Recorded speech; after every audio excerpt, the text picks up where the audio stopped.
দরজায় কড়া নাড়ছে বাংলাদেশ নিউজিল্যান্ড দ্বিপাক্ষিক সিরিজ, আর সেখানে বাংলাদেশের ওপেনিং জুটি এখন সবচেয়ে বড় প্রশ্ন। একপাশে জায়গা প্রায় নিশ্চিত তানজিদ তামিমের, কিন্তু তার সঙ্গীকে সাইফ, লিটন, ইমন সবাই আলোচনায়। কিন্তু হঠাৎ করেই সামনে চলে এসেছেন এক পুরনো নাম, সৌম্য সরকার, যাকে একসময় দল থেকে বাদ দেওয়া হয়েছিল।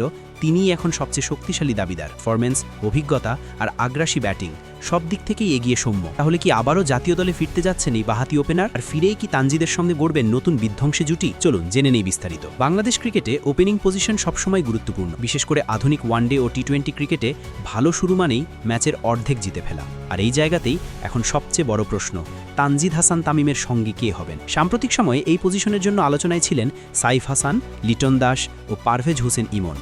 তবে পারফরম্যান্সের বিচারে সবাইকে পেছনে ফেলে এগিয়ে আছেন একজন, সৌম্য সরকার। সৌম্যের কেরিয়ার সবসময় ওঠানামার মধ্যে দিয়ে গেছে, কখনো অসাধারণ, আবার কখনো হতাশাজনক। কিন্তু সাম্প্রতিক পারফরম্যান্স বলছে তিনি আবারও নিজের সেরা ছন্দে ফিরছেন। ওয়েস্ট ইন্ডিজ সিরিজের শেষ ম্যাচে তার 90 ঊর্ধ্ব ইনিংসই প্রমাণ করে দেয় তিনি এখনও বড় ইনিংস খেলতে পারেন। তবে অবাক করার বিষয়, সেই ইনিংসের পরেও তাকে পরবর্তী সিরিজে সুযোগ দেওয়া হয়নি। পুরো একটি সিরিজ বেঞ্চে বসে থাকতে হয়েছে তাকে।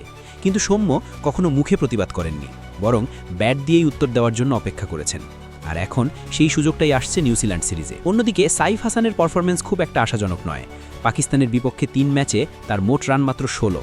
গড় ও স্ট্রাইক রেট দুটোই হতাশাজনক। যেখানে আধুনিক ক্রিকেটে ওপেনারদের কাছ থেকে দ্রুত রান আশা করা হয়, সেখানে সাইফ সেই জায়গায় পিছিয়ে।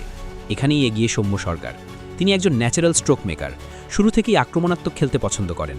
পাওয়ার প্লে কাজে লাগাতে পারেন দারুণভাবে। আর যদি তানজিদ তামিমের সঙ্গে তাকে জুটি করা হয়, তাহলে এই জুটি হতে পারে বাংলাদেশের জন্য ভয়ঙ্কর। কারণ তানজিদও একজন আক্রমণাত্মক ব্যাটার। দুইজনেই যদি শুরুতেই ঝড় তুলতে পারেন, তাহলে দলের রান দ্রুত বাড়বে এবং মিডল অর্ডারের উপর চাপ কমে যাবে। পরিসংখ্যানও সৌম্যের পক্ষেই কথা বলছে। গত 3 বছরে তার গড় যথাক্রমে 57, 32 ও 35, যা একজন ওপেনারের জন্য বেশ ভালো। শুধু রান করাই নয়, বড় রান করার সামর্থ্যও রয়েছে তার। নিউজিল্যান্ডের বিপক্ষেও তার অভিজ্ঞতা রয়েছে। এই দলের বিপক্ষে তার অর্ধশতক ও শতকের ইনিংস আছে।